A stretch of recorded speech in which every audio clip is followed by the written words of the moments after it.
Yeah, you. Stand up, Adam. What the fuck?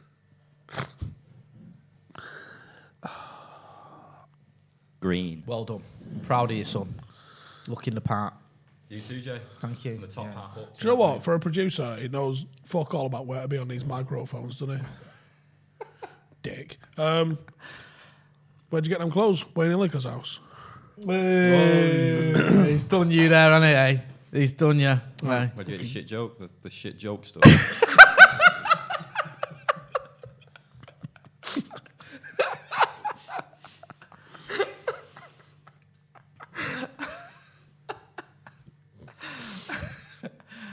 Anyway. Introduce. All right, so go on. We've got multi-award winning journalist, of course, Jason Mottershead. Thank you, sir. And we've got... What did you win last night? Fuck off. Oh, yeah, fuck all. Yeah. Wow, what was he up for winning? Oh, no, what was you up for winning? Editor of the year. Where's this at? At uni. Salford Uni. BAFTAs. Right. all that And jazz. what you were nominated for? Was that nominated for Editor of the Year? For Yeah. which piece that we did? None of them. It's for like another piece I did. Oh. And I didn't win. That's why then, innit? But I did have about 12 glasses of red wine for free. And Right. I don't remember getting home. And Put that on your I fucking came in- LinkedIn then, came eh? in today and I was pissed. Yeah, you were. And I was pissed at him when I see you. It's Yes. Yeah, it's usually when we fucking see him. Exactly. I wouldn't know a sober Adam if I saw one. No. Exactly. Did we have the tweet? The tweet. Infamous tweet. Is that it there? The infamous tweet Yes. on never drinking Yeah, again. Yes. literally, he's that fucking drunk. I made a mug of him saying, never drinking again. And it's Quite the got opposite there, isn't it? Yeah. Hey. Oh, no, actually, they Mind you, kind of actually, mean the same yeah, thing. Sober as fucking. Never It's just drinking one's again. ironic and one's One's just factual. Yeah, Yeah. exactly. Fine. exactly. Black kit. Yeah, that's kind of nothing. Unlucky I'm not winning, but at least you got nominated, and that's what counts. That's what losers say. That's what Nah, losers that's say. what I said to the other people. Didn't get the 3 points They this didn't time. win the awards that I won. Didn't get 3 points this time, but go again next week. Go on a Michael Carrick press conference excuse. I hate press conferences. They've made I the do. shit, aren't they? I hate them. What is the point? You know what they're going to Do you know what I say? hate? I hate that the embargo stuff for papers. Yeah, Fuck your papers. I know, and that's always the best stuff. Like they'll just give bland And answers. fuck, and do you then know it's what? like, And fuck the Sunday papers. yeah, Embargo till Fuck the 10:30 for the. All right. Well, what about the pigeon carriers? Right. What about fucking telegrams? Wow. What about parchment? Right. It's And then so we archaic, embargo innit? some shit for Sundays. Right, Do just some other work. Not telling anyone to suck eggs. Just explain what embargo means, because some people may know what the fuck Embargo you're talking means, right, in the You know what I mean? To be fair, press conferences, football press conferences, for starters, they're beige as fuck. They're Yeah. so shit. horrible. There hasn't been a good question asked since about 2002, right? In a single press As conference. someone that used to do press conferences more recently than that, I'll disagree. But go on. What, 2005? Yeah, come on, fair enough. Since Roy Keane left. Yeah, that's fair. So you get to ask questions. Some of the questions are an absolute fucking waste. Yeah. And it's some of our mates that ask the questions in them as well. Do you know what though? Right, you're right. No, And go I on, know finish some your of them point. are told to Yeah, ask that I've question. been in that situation where can you be the one that asks you about ask injuries? him about Gabriel Jesus on his scooter? No, I don't want to. Go on, it'll be really funny. But didn't Fergie used to come out with an itinerary of what he was going to talk about? Fergie was great because what Fergie did was he took the questions out of the press conference. That was his novel approach to press conferences. He sat down and just spoke without any questions. And he was the only one that did that. And then others started copying him. So he'd sit down and he'd talk about what he wanted to talk about. So he'd say things like, I don't know, Rio Ferdinand's got an injury. So he'd give you the injury update. Yeah, give you an injury update. Give you a quote about the then he'll opposition. say, Bolton are a good team. Allardyce has got them playing good football. So you don't have to have that bone question of, what do you think about Wimbledon? And then basically as well, everything he spoke about then was what he wanted to talk about. So Karen played of the year, so everyone had a drink. And he was very sort of happy and jovial. Didn't he win manager of the year, player of the year? I think it was, it was 2013, it was that one. So he had like all, the big magnums of champagne that the Carlin or whatever it was, the Premier League give you. And then, so he was all right like that. And it's like all managers can be moody or they can be happy. But there was times when Fergie had like so many tricks, like in the book to just piss people off, or just because when he was like, he'd do things like flick mics off. So everyone would put the microphones and the recorders down and he'd just flick them off as he was talking, or he'd do this all the time. Just the cameramen have got something to focus on.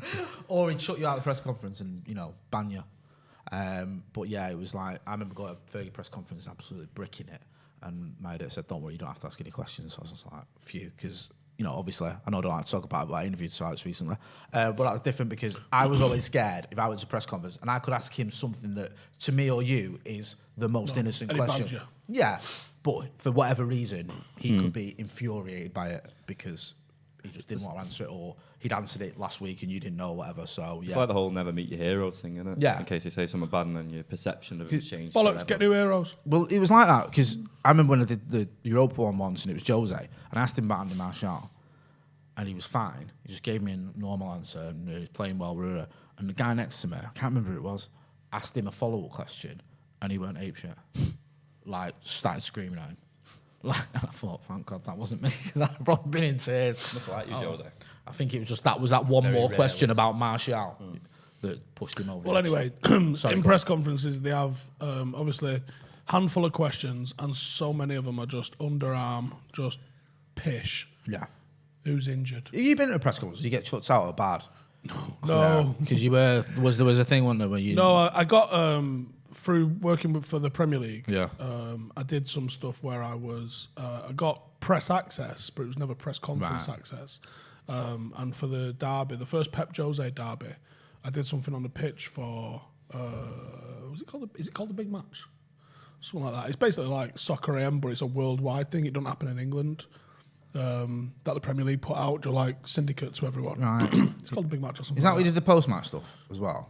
There was one where you were in like a bar with like, I think Laura Woods was there. And No, that I remember was getting Soccer home, AM. you were on my telly, and I was like... Soccer AM, that was. Oh, was it? No, the thingy one was, it was before the match, so because it was before the match, I had a press pass, so I was in the press room. I just sat down and chatted to Paddy Carreran, which was Mint, and Andy Mitten. And that was it, really. I wasn't in the press conference, so I didn't even think I have an option to go in. Right. But yeah, there was no press conference access to me. I've offered my services to heckle shit questions. It's not been accepted yet. The thing is, United as well, it's so limited. Like, you get 5 minutes of broadcast and then probably about 10 minutes for the embargo bit for the papers. So they save a bit for the papers. Yeah. Because the idea being is if everything goes out at once, then the papers for the morning are not going to have anything new on them. Which, as you're pointing out, is kind of like old school because, I mean, the embargo is... What about people who make stone fucking tablets? Yeah, exactly. Like, they haven't got enough time to write their hieroglyphics. Yeah.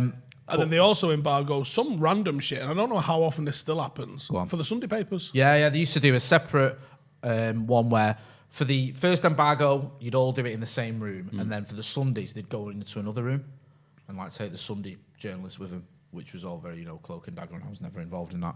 But yeah, He definitely had custard creams in that one. Of course he did. But yeah, it's like you say, and all that happens is now anyway, is at 10:30 at night when the embargo's lifted, everyone tweets it. So you've got no reason to go out and buy the paper if you don't want to, because it's all it's online anyway. And the newspapers put it on their websites before they put it out in their newspaper the next day. So it doesn't make much sense to me. It's fucking nonsense, yeah. I mean, I don't have a better way of doing it necessarily, apart from allow me to heckle the shit questions. Yeah. On just a serious note, and obviously from a personal interest note, I'd love to see more tactical questions in. And I don't know how many of them would be asked, and I don't know how many of them would be answered, and I don't know how many of them you'd get the truth on. Like every question in a press conference, you can't expect the truth when you ask them. And Chael Sonnen in the MMA fight has got a brilliant thing on this. As soon as one fight ends, the promo and the mind games for the next one starts. As soon as. And he goes, and you owe nobody anything, including the truth, in press conferences. You did that's a good one, that. But you did a press conference with the mayor, didn't you, not long ago?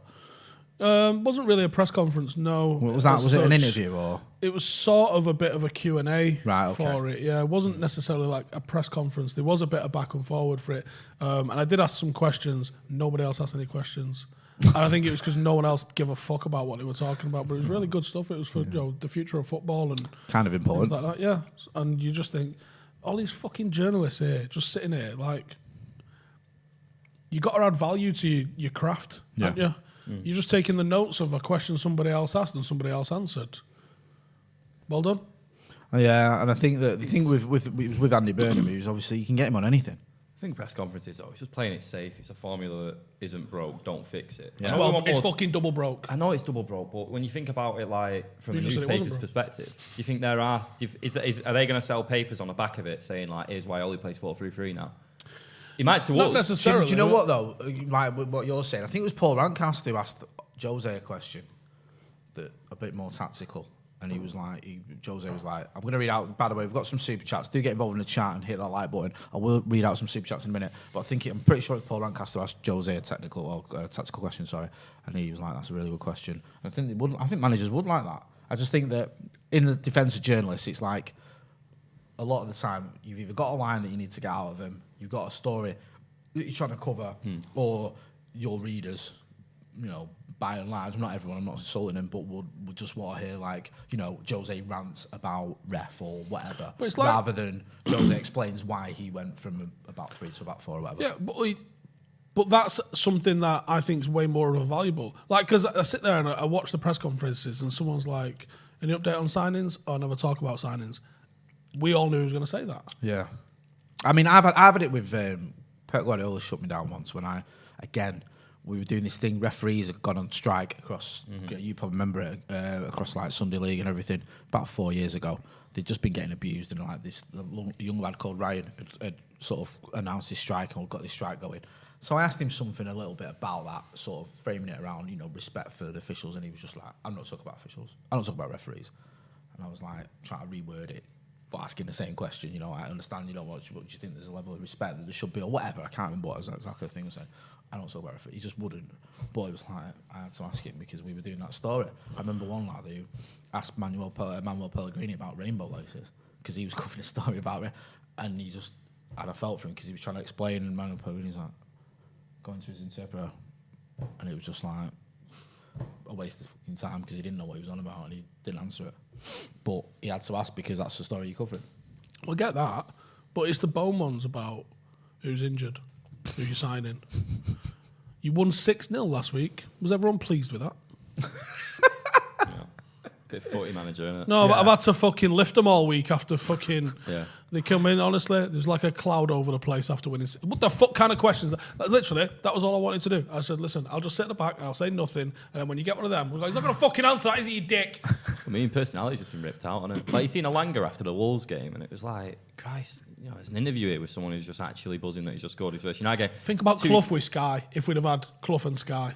Properly, because we had it for like a year. The thing is, though, with that Alanga thing, look 1970s version. Go 2 years in the future and watch an interview with him, and he'll say the same. He'll say the same shit that everyone else says. Yeah, and I can tell you what he's going to say before he gets. I'm delighted I scored a hat trick at the Stretford end against Liverpool, but I'm more happy. Yeah, I've worked hard for this my entire life, and the team played well, and really, I just finished it, and boo. Yeah. Mate, in the super chat, Alfie Palmer says, "Hi lads, did you see Gary Neville give Poch and Southgate the credit for Luke Shaw's revival on Wednesday? Sad to see even Neville not give Ole credit." That's a good question. That. Do you think Ole deserves credit for what we've seen with Luke Shaw? 100%. Yeah. Because I've seen this. I've seen Trevor Sinclair, who I don't like name checking on him, forgive me, but saying like Guardiola deserves credit for what he's done with Sterling, and I think Sterling's playing at a level. He was a £50 million player. Yeah, as a teenager. And I think he scored as many goals in his last season at Liverpool as he got last season. Yeah. So he's progressed the way you'd expect a player of that talent to. The transformation of what Shaw has been the last 6 months versus what he was in his time under Jose. You know, and I've seen a ton of people going, "Oh, you're gonna fucking take back what you said about Shaw?" No, because it was fucking 100% accurate at the time. At the time, Brandon Williams was keeping him out of the team. Yeah. This is the thing, though. Players' form obviously changes. Things can happen in both players' lives, and they've obviously crossed paths again. And Luke Shaw's probably untouchable at the moment at left back, and he deserves a lot of credit for that. But clearly, the manager deserves a lot of credit for that, because what he walked into and the performances that we got out of Luke Shaw in the earlier days, at least of Ole, was shit. There was a reason a shit Ashley Young was starting ahead of him. There was a reason Brandon Williams was starting ahead of him, and it wasn't because he was amazing. Yeah. Like, you know, so Shaw's got to get some credit for sticking at it and listening and taking on board whatever feedback he's got. But I think you have to give some credit, because people, for some reason, are really reluctant to give Ole any credit at all here. But Ole absolutely has to take some credit. When you look at... And for Fred's improvement. Yeah, when you look at... You're going to set him off now with that one. When you look at the time we bought Alex Telles, Go from there to there. You know, still improvement. There was a lot of talk on that Tellers was going to come in as first choice. It wasn't always like, oh, he's coming in as backup. At that time, Which shows you. There was a debate, though. Do you know what I mean? Like, even a conversation. I'm not saying that it was definitely going to happen. That shows you the trajectory Shaw's had. Conversation, yeah. Because even at the start of the season, this season, that's why I say, for me, it's been 6 months because there were still some glaring errors. And actually, nice one for Nemanja Vidic, has literally pointed out exactly what I've been saying about him all season. Start of the season, there's still a lot of work positionally and defensively to do. He's always had that sort of potency in attack, but he started adding some good defensive performances to that as well, and he has. I think he suffered at the start of the season as well, because I think people underestimate, and it kind of ties in with this, how influential and important Harry Maguire is. And Harry Maguire had fallen off not fallen off a cliff, that's being harsh, but he wasn't his usual self after what had gone on in Mykonos and all the rest of it. He came into the start of the season, they hadn't had a proper pre-season, there's all this drama going on, Maguire's under the cosh, and I think you need Maguire to be himself to help get the best out of those around him, because I think that's an underrated part of his game, is the way he communicates with his defenders. You see he carries the ball out a lot, and he helps Ole with the style he's trying to implement. It's international football, isn't it? Yeah. Because if Maguire makes a mistake for England, the first thing people aren't going is, that's an £80 million player, that. Oh, he's just there already. Like, the players don't pick the fees. Maguire's just a very good footballer. Like, when Maguire plays for England or United, he's the exact same calibre of player. He's top. Yeah. He's top. 100%. We've got another super chat. Robert McCarthy says, random but found a mint condition match day programme from the first game after Munich in 1958. I think this is a Sheffield Wednesday game, innit, where there was no team in it, you have to fill it in. Yeah. Hidden away in Dad's cupboard. He didn't know how rare it is. I mean, that's a find, that. Frame it, cherish it. Yeah, 100%. We've got that framed, and we got the babes to sign it. Really? Yeah, Nana got it back in the day, and then it's got all the babes signed. They used to just queue outside Old Trafford and just wait for them all. Got on the bus with them. Yeah. Even in the 80s, in the 90s, used to be able to do stuff like not get on the bus with them, but not far off. Says that. It's like a trigger word. It's like, I didn't notice until recently that they used to stick the match-worn shirts in the Megastore in the 90s. Wow. What? It's like £100. Yeah, there's Robbo's shirt from last night against Liverpool. Imagine that. But it wasn't common knowledge. I've got a time machine. Go back and get it. What shirt would you get? Yeah, which one would you get? Get any shirt from United, any player. Cantonal, Sellers Park, 95. You're not getting Hughes, 1991. That's a good one. Hey. You give me an order. Like that one. That shirt. Yeah. That for me is the pinnacle of the shirts. Yeah. Might take Clayton Blackmore's from 91, maybe? David Mays from 99. David Mays from 99. Get out. That's the point. Yeah, which one from 99? It'd be Ollie's. Let's not pretend otherwise. Ollie's from 99. Keane's Juve shirt. No, do you know what I'd have? Fucking hell. 99. I don't know. I wouldn't mind having, Keane's Juve shirt. Any of Beckham's that season. Just to smell it. Like, different. Yeah, well, yeah, that as well. And other things. It's David Beckham, innit? Come on. But, like, in the final, he was one of the few United players who was mint. Like, because that final wasn't great. No. And it's like, we might all sit here and go, I'm not disputing, we won and it was great, and obviously I'm not saying we were crap, but if you look at a lot of that game... Well, you take Roy Keane and Paul Scholes out of any team, it's going to suffer. Exactly. And Bayern Munich had most of the possession, they had most of the chances, but if you look at our players who played really well, Beckham was probably our standout throughout the 90 minutes, and it's a similar thing throughout that competition. You look at Inter, Juve, obviously Roy Keane was the main man, but Beckham had a great game that night as well. I don't need to repeat it, but Beckham was sensational in 99. Yeah, I know, weird with that many times. The most well-known footballer in the world, bar none. Everyone knows him, Bram Beckham and all that. And he's so underrated as a player. It's because so underrated. A lot of fans probably had him shoved down their throats and didn't quite realise. Because he wasn't like Ronaldo, 50 goals a season. No. I mean, I saw something the other day, Ronaldo's got 59 goals in his last 60 internationals for Portugal. What? When I was a kid growing up, Bex was... at the time, like the talisman at United, when everything sort of just went through him those last few years. Like every kid in the playground when I was there was trying to, every kid was taking crosses like that, so you swing your arm out like that, just because you wanted to be like him. I told you the other day, and I feel old. I was at training the other day, working on some pattern play in the final third. Moved one of the lads over. We've got a young Argentinian lad called Luca. I stuck him over on the right hand side. I said, right, what I want you to do, just knock it out your feet, and I want a front post, head height, Beckham sort of in swinger. And he went, what's a Beckham in swinger? Are you fucking kidding me? Mate, and really? Trent Anyway, got you. That's Do you know how much I had to die? Oh, did a little bit of vomit come up in your throat? Like, To be fair to him, he nailed it. Right, fair enough. Yeah, Still Beckham. fucking wounded. I always think with Beckham, there's that element, like, we see it with Bruno, don't we, now, where it's like the revisionist theory of, like, he's not that good. And I think there's people that say that about Beckham. You know what Beckham were like? He was just, he went out of a pop star and was like, he wore a skirt now and again. And no, he was fucking mint. It was unreal. Do you think the perception would have been changed because people rank it all Ballon d'Ors now if he should have rightfully won it in '99? I think there's an element of that, and I think also stats, because people can't get their head around the fact that I've seen people comparing Beckham's numbers to like Salah's. Like they're both wingers. The game's changed. And like, no. Not only Game's that, gone. but even like, you compare his numbers to gone. Trent, I think Trent's probably got more than him in a single season. Right. That's probably a thing. It's like Zidane, isn't it? But the game has changed. Yeah. Like, there's more goals in games than there were then. Yeah. It's like Zidane as well, isn't it? It was his best ever season at Madrid, like 9 goals, 9 assists. Right, listen, so I talked about this on the watch along the Go other on. day, and people lost their fucking minds. I said, I've struggled to believe that people would lose their minds over The something. 5 you've watch said. along, we had to delay by about 10-15 minutes because you, Joel, and Crazy Ginger Cabby were just arguing like fuck to the point where I couldn't even interject. I was like, guys, we need to go live. But these guys are like, nope, the stats say this. It doesn't matter about stats. Zidane was a France player, not a club player. So I said, Zidane is very similar to Paul Pogba in terms of he looks sensational in a France shirt, Right. but has probably underwhelmed for his club. And people go, brrr. Listen, here's the truth. Zidane was inconsistent. There was one season, I think it was 03-04, Zidane had more red cards and assists, and more own goals and goals. Right. Okay. Zidane, Right. right?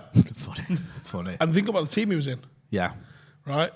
Zidane was a world-class French player, and he was a very, very, very good Juventus and Real Madrid player. But much like Paul Pogba, never really hit that consistency. And loads of people who, look, I'm going to be honest with you, haven't fucking watched either Zidane at Real or Zidane at Juve, are going to be arguing in the comments now telling me I'm wrong. Right.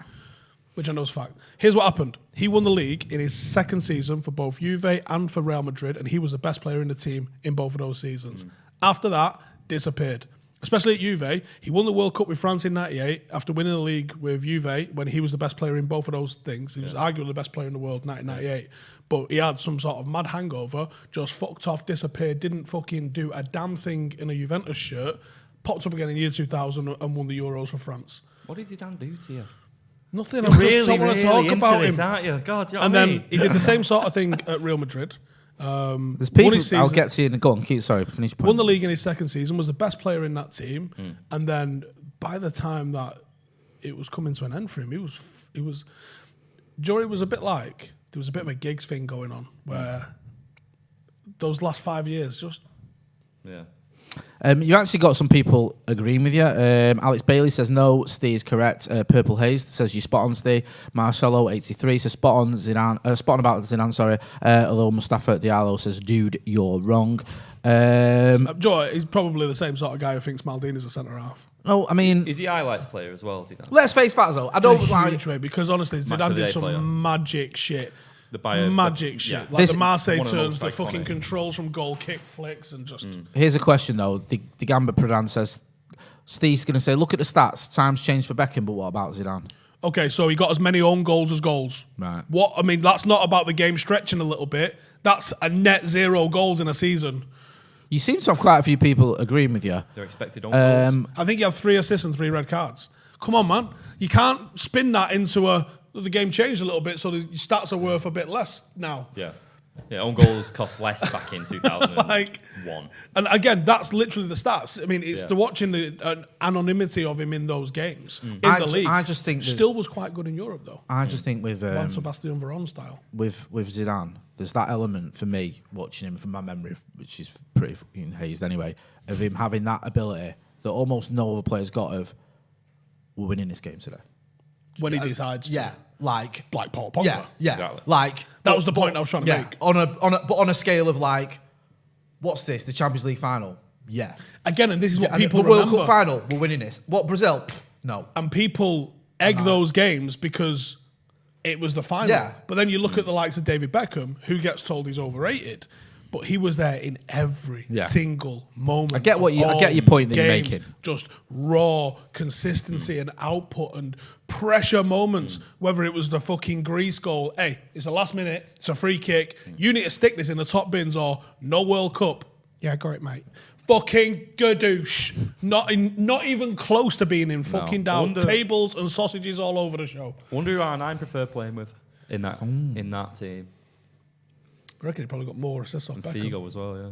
Because some of the balls he hit for Madrid were just unbelievable. Like, there's one way he fucking hits it from like his own half, just straight up to Ronaldo. And it's just like one touching in, and it's like... Mate, you see when he came back in the 99 reunion, he was still pinging him about Beckham. Like, yeah. Did you see the bit where he was doing 1-2? I don't care, like, a 75-yard pass. It was the best right-wing performance I'd seen at Old Trafford. It was still a 75-yard pass. I know it's different. People can complain probably he couldn't, but... That's still an amazing ability to pick out passes at that age. Did you see the bit where he pinged it to Giggs? Shut up, He pinged it to Giggs, like 40 yards up that way, and then he pinged it straight back to him. They did a 1-2 across the entire length of the pitch, and I'm like, you're about 50 and you're about 49.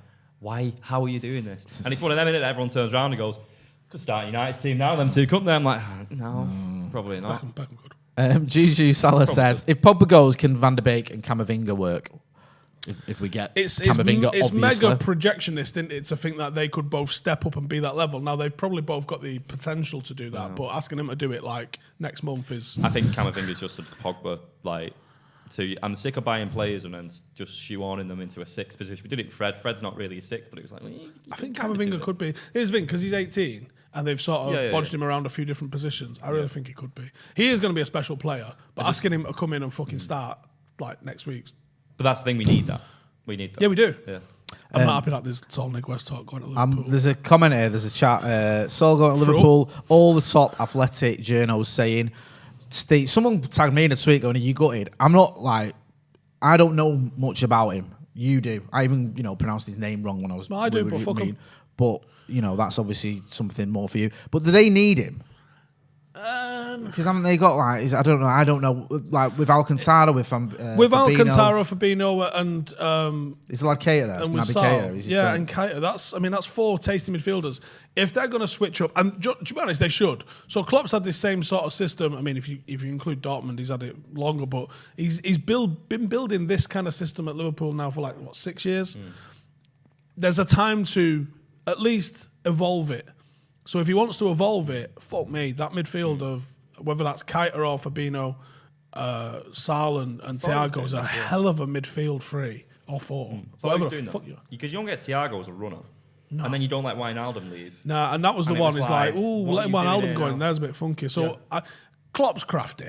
Yeah. I think Henderson can do both. He's a bit scouse in his actions. We were talking about this before, wasn't he? Like, he was the perfect tracksuit wearing fucking scruff, who's basically just like a bit scouse in how he acts and overboard and everything like that.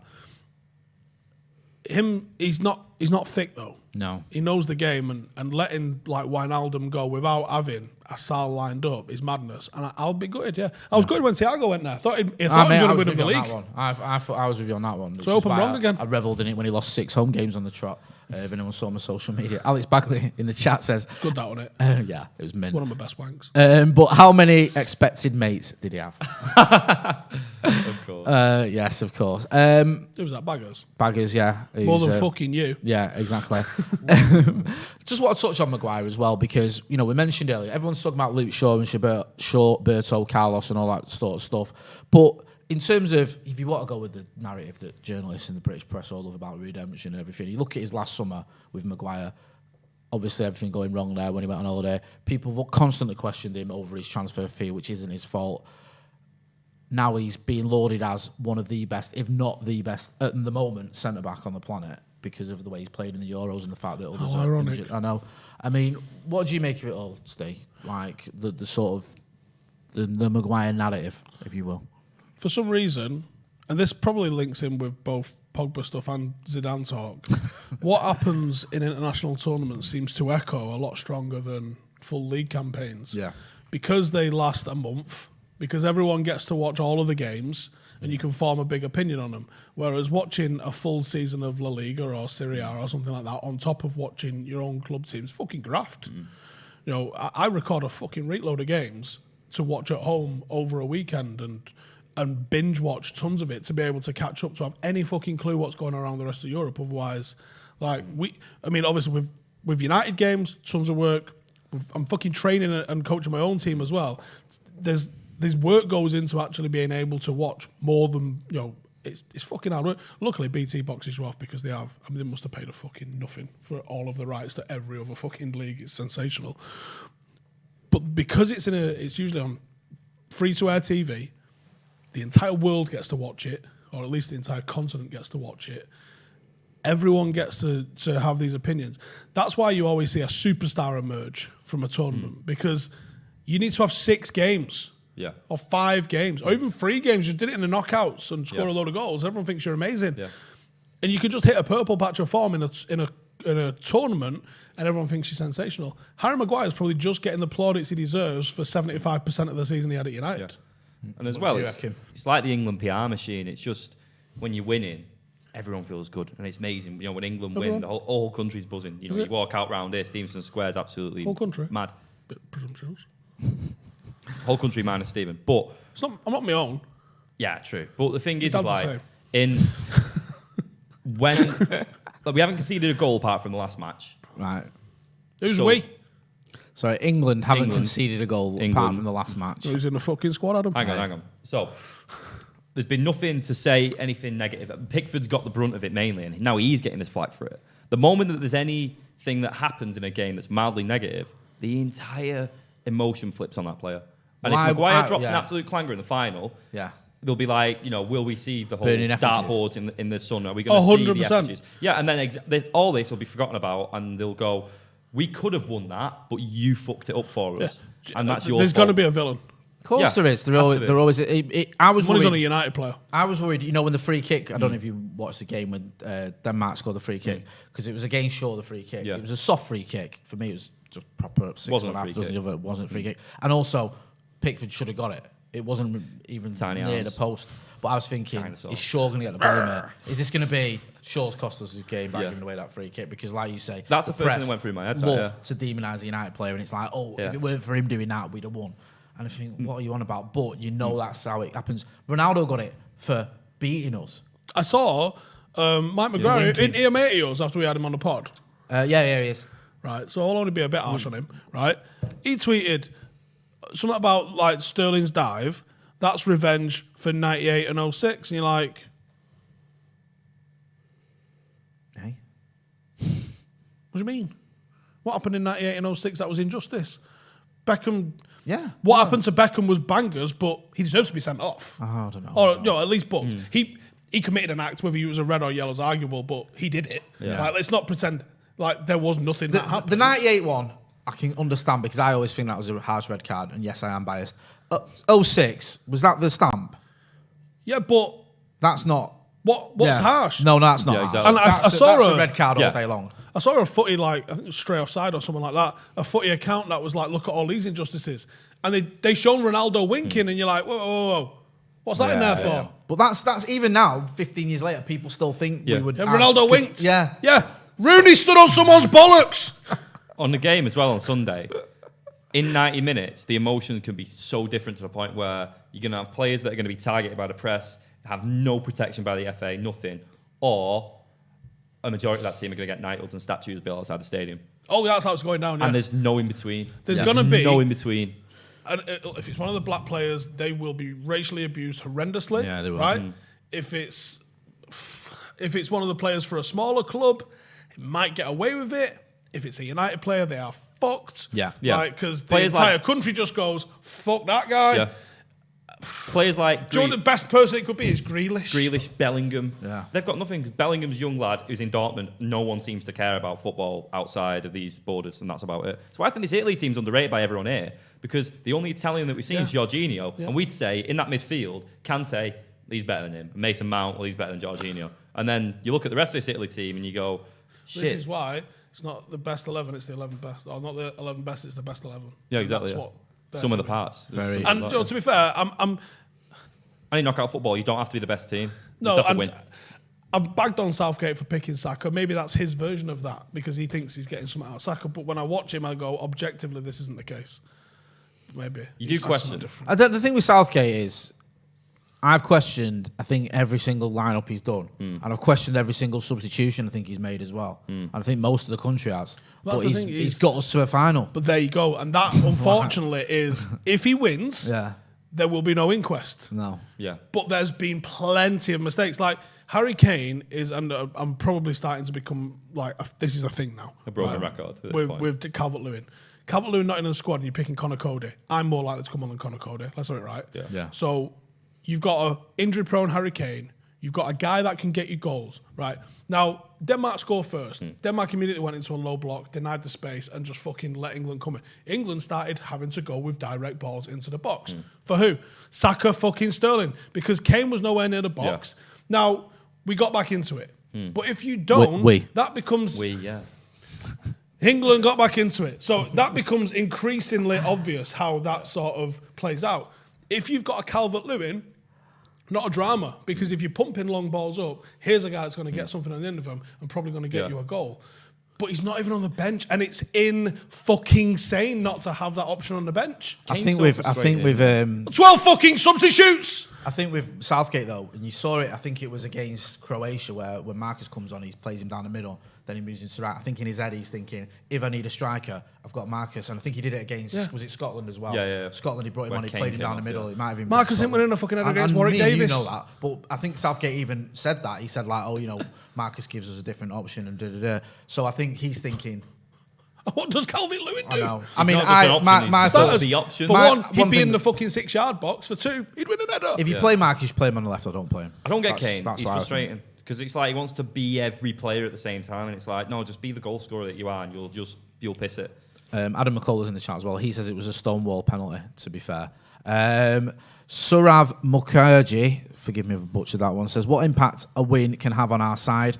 Our players have been criticised by every Tom, Dick and Harry for messing up in the big matches, but for a change, I saw Maguire and Shaw so calm in this tournament. That's one thing about this entire England side that I will give Southgate credit for. He seems to have them playing confidently. Yeah. Like they're calm and they're confident. And I think one of the issues that England had before, and possibly it is because of the relationship that he's allowed with the press and the media and stuff like that. Even things like the Lions Den where they have the players like talking to like a couple of presenters and stuff like that on YouTube. Feels like he's part of the team. And people what did he tweet? Yeah, he tweeted like unbelievable to be part of this squad. To be a part of this squad. And it's like, you're not part of this squad. But the way that all that's been done, the way that he is with the players all the time, and he's training with them. Do you know what? Behind the scenes, they probably do call the media team and all that the team. They see him every single day. You've needed a bit of that, I feel, with England. It's always been us and them on it with the press. That's what I was getting at. So I wonder if the players aren't feeling the fear from the media and the fan base, because that's definitely been there in the past.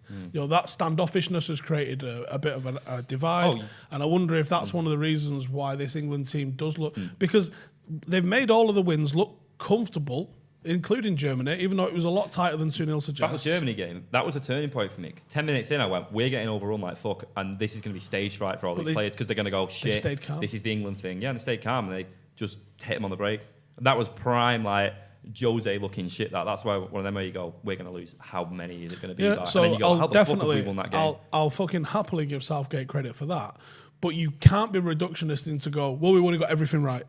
No, he won despite quite a few mistakes, I think. And I think against Italy, like, I want England to win this because I can't, like, this fucking country needs it. I think Italy needs it. I think any country needs to win it. That's a good, like, when you hear, like, this country deserves it because of what we've been through, you think, well, Italians been a bed of roses. Pandemic. Yeah, Italy didn't have COVID, they were okay.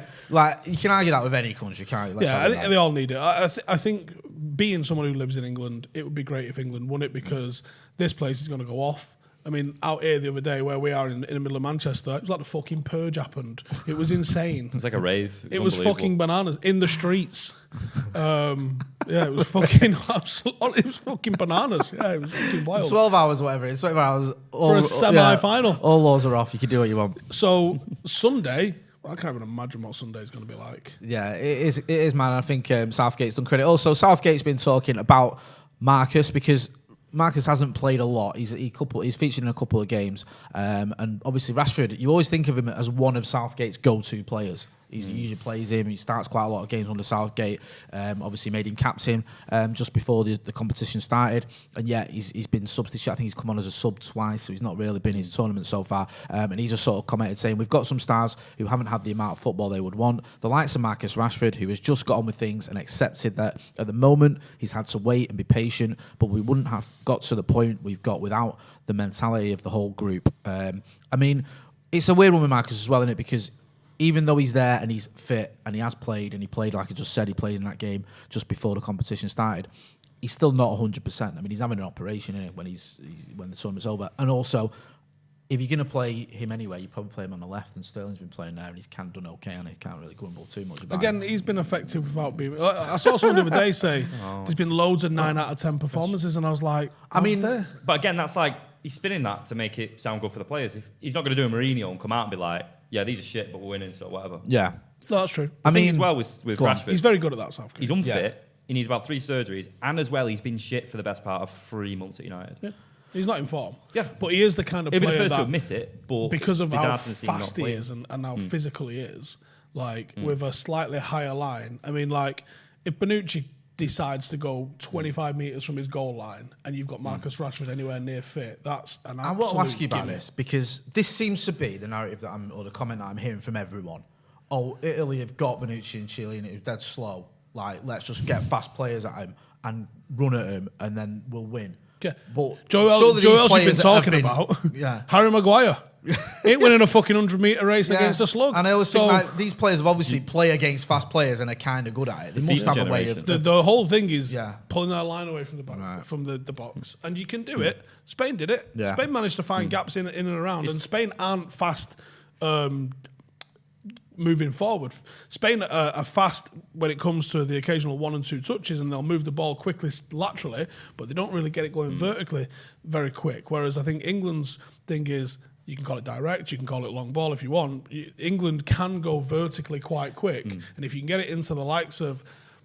I'm a biased, yeah. If you can get it into the likes of Jason Sanchez or fucking Marcus Rashford really quickly, you can absolutely fucking obliterate them. But if you let them get in the box...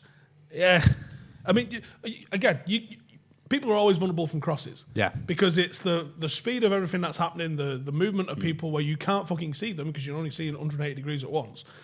And Harry Kane is a fucking elite striker. He could still score against Bonucci inside the box, but the odds are on Bonucci in this. Yeah, they're fucking very, very good, if not the gold standard. Yeah. Put a tenner on Harry Kane scoring now, because I'm about to say what I'm about to say. I don't think Harry Kane's got a sniff of a chance ahead in there, because these are defenders that fucking love defending. Not ahead though. But the balls that we put into the box the other night against Ukraine, was it Ukraine? Was it the Germans? Yeah, Ukraine. No, yeah. was it the Germans? We played Denmark. 2 set-piece goals in No, the the Ukraine ones- game. No, the ones inside the box. What was they? Was it Germany? Ukraine, when we scored, Harry Maguire and Harry Kane Germany? scored. What are you on about? The headed goals? No. They were right inside the 6 yard Sorry, I thought you box. meant the headed goals. No, you put those balls back. The Shaw crosses into the Shaw and Grealish. Shaw and Grealish balls into the 6 yard box. That's anyone. Anyone's getting on those if you can get that close to the goal. But yeah, I think what you said before, like, I think that's the best way, just going through them vertically. I think we've got the players that suit that. You got to pull that. Sancho's the best one for it, lineup. but he's not going to play. Grealish is mustard at that. Who? He's not going to play. I don't know. Who's he? Jack Grealish. No, Sanchez. But Jason Sanchez. Do you see the game when Spain played them? Spain's goal that they scored, where it was the most simple give and go 1-2, and they just got spun. That's it. So England can do that. That's where Spain are good, but do it all game. The penetration that they've got, I don't think is quite on the same level. Yeah. But the control that they have in midfield, I don't think we're on the same level. But I think the balance at the back as well is going to help us, because now you've got Maguire, who's got the very good defensive partner for once next to him in John Stones. I think they complement each other really well. That for me though, so the area of weakness that I would look to exploit if I was Italy is when you've sucked England over to your right, their left. So you've got like this side of the pitch here, you've got Shaw, you've got Sterling, and you've started to pull the midfield over. A ball coming back the other way to around about the D, where you don't quite know if that's Walker's or Stones. That for me right there is where England look fucking awful. These are 2 players that have played together as well, which makes it weird. But who's responsible for that? I think that when ball's been played from the right flank England's left flank into that sort of D area, and it's those two picking it up, I think that there is where England look the most vulnerable. Do you reckon they're going to change the formation? Because he's done it against Scotland, and it's Italy and Scotland, nothing alike, but system dictates both playing how blue. they've done it. Both playing blue. Yeah. Do you know how Gattuso lived in both places? Also that as well. Yeah, there you go. Player. Very similar. But if they've got wing backs and we have both countries have mountains. if they've got wing backs and we've got full backs, And I can't understand what either of them say. if they've got two wing backs and then our full backs are well bombing on, don't really want to come back. Shaw don't want to come back. Walker don't really want to come back. His pace can get him out of situations, but if he's caught 30 yards, he's got a hell of a task against him. Is he going to change the system? Because last few games have been 4-2-3-1 and it's been 1 in, 1 out, and I like that. That stability. Players get used to each other. And now is it like, are we going to uproot the tree that we've just planted for the last 6-7 games to put a new system in? I'd go 3-5-2 because I'd give us the width to try and drag. Would you put Shaw at wing back? Yeah, I'd go Shaw and Trippier as wing backs, and I would go with someone like Mings. Would you not? You drop Walker? Yeah. Really? Would you not have Walker as right centre half? Maybe no, Shaw because as I think left Italy are going to try and play it in the air. Right. Okay. And Tyrone Mings, that's his bread and butter. If they don't, yeah, you're going to want the pace of Walker in there. But when you've got 3 of you, you can handle. Like you don't. When it's 2 of you, you definitely need the pace to drop in, especially when it's Maguire and Stones. But I think having a 2, if it's Harry Maguire, Spanish genius, Harry Kane and Sterling, which I think he will be. I think you need Mason Mount in the 10. Yeah. And I think it's going to be Phillips and Rice, or it could be Henderson and Rice, or something like that. Yeah, for me, I've seen people saying this is Henderson going to come in. I think Phillips and Rice has worked. Yeah. I wouldn't change that. But I think 3-5-2 could work because then you go man for man against the 2 defenders, which, let's be honest, no one does at the moment.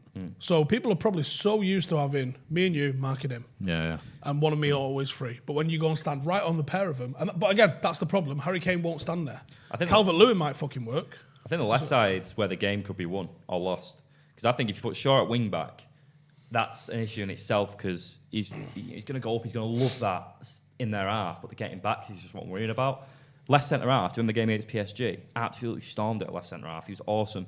And then you got Ben Chilwell, who religiously plays left wing back for Chelsea in a 3-5-2 system that's just won a European Cup. Now, I know he's not played a lot for England. You mean not at all? Not at all, exactly. But he's probably walking around there going, this Champions League medal.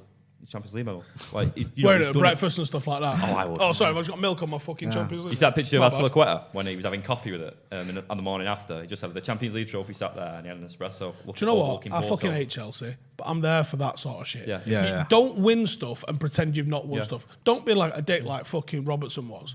But those sorts of things I've got time for. Lewandowski waking up in bed with it. I fucking shower with a fucking thing and everything. Yeah. How much champagne do you reckon been drank out of that thing?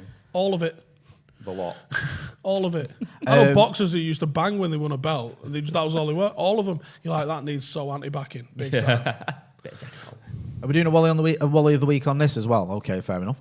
We're going to do Wally of the week. We're going to do it on the Brew now, apparently. Right, okay. Fucking rules. Listen, producer Joe says what producer Joe gets. Well, he's the fucking Wally of the week then. Right, okay, thank you.